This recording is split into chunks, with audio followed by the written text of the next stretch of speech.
start this. So we continue with staff's approach. Then we're going to flexible workforce. When we talk about flexible workforce, we're simply talking about the adaptability of workers to different roles at any point in time. We have to take note. There's what we call derived demand when it comes to workers. It means workers are only going to be employed when they have a particular job to do. No one is going to employ an individual to just start paying him or her. It will have meant that you have a job to do. That is what it means by having an employee. Do you get the point I'm making here? Good. So when it comes to flexible workforce, it's simply talking about approaches or methods businesses will use to ensure that at any point in time when the demand for goods or services increases, they are able to find workers to suit or to fit into that situation. That is the flexibility.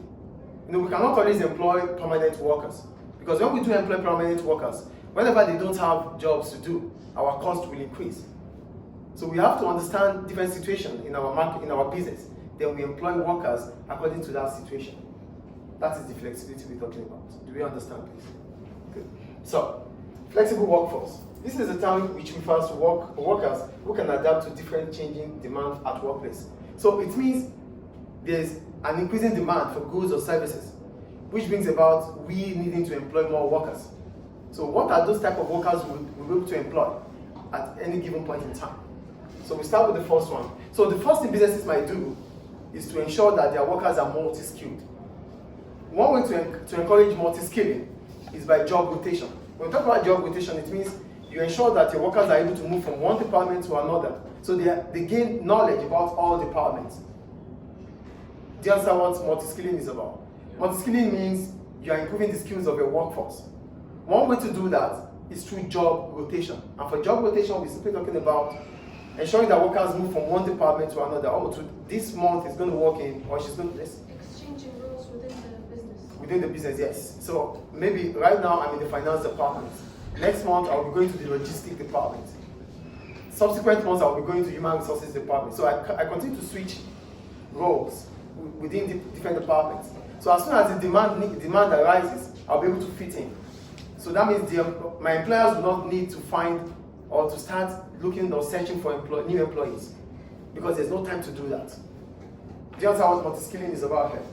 Increasing the skills and knowledge of workforce by ensuring that there's job rotation, which means they have more knowledge about what happens within the organization. Do we understand this? Sit down properly. So, for multi-skilling, the benefit of multi-skilling is that it increases productivity and human capital within the organization. But the problem about multi-skilling is that most of the time, employers, they want you to be multi-skilled so that you can do the job well and you don't get paid for it. Do you get the point here? So they don't want to pay more. They are trying to cut their cost, which is good anyway, because every organization wants to make profit.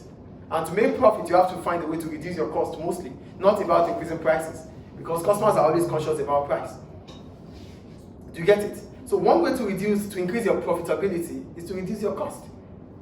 And for employers who see their employees as cost, they'll find a way to reduce it one way or the other. Do you understand? So most of the time, employers, they use this approach because they want employees to have more skills, to carry out more functions, more roles without being paid for it. I think the point is clear. Good. The next one. So that's the first approach. The other method is part-time and temporary staff. When I talk about part-time workers, these are workers that they do less than full-time workers. So that's the only way you can define or explain a part-time worker. An employee who does less hours compared to a full-time employee. Do we get the right definition for part-time workers now? An employee who does less hours than a full-time employee. Clear? Good. Then, for a temporary worker, why do we call him or her a temporary worker? We call him or her a temporary worker because he's just going to be there for a specific period of time to cover up for an absent employee. An employee that is expected to leave or that is expected to be absent for a short period of time. It's not the same as a part-time worker. A temporary worker is just going to be there to cover for an employee that is going to be absent for a short period of time. Maybe maternity leave or the rest. Do we understand temporary worker? So instead of recruiting a full-time employee or a part-time employee to cover up for that, you just find a temporary worker. Do you understand a temporary worker? Let me just write an example. Recently, I saw a post on Facebook.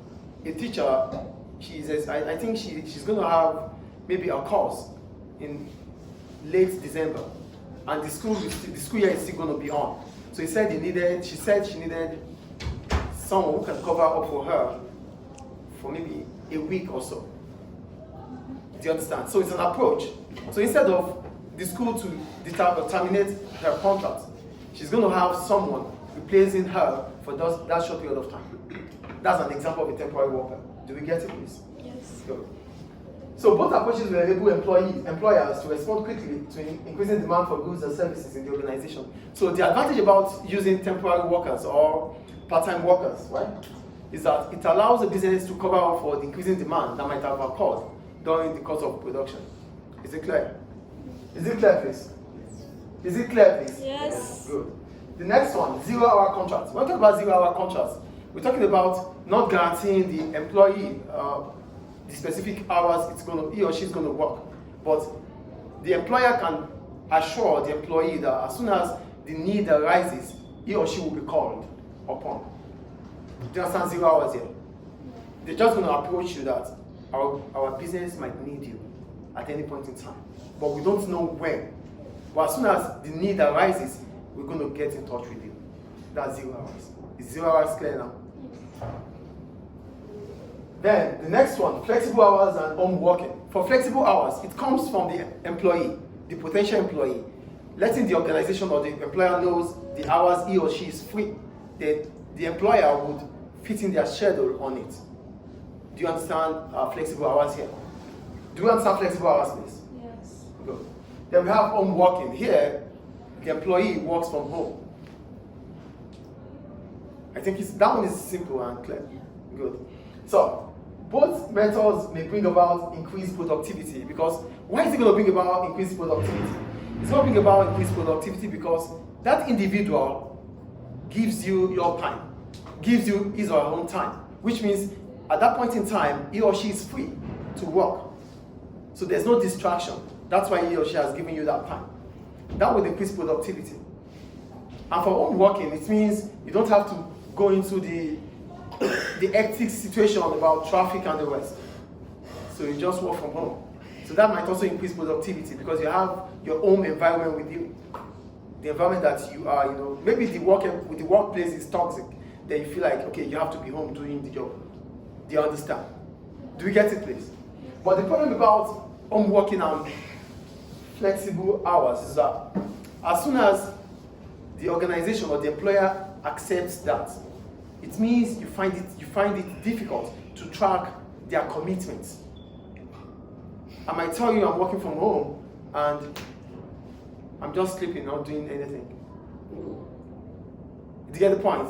I might tell you I'm working from home and I'm literally sleeping, I'm still on my bed where I'm supposed to be working. The employer would not know. So it becomes difficult to track the commitments of employees. Do we understand? Do you understand, please? Yes.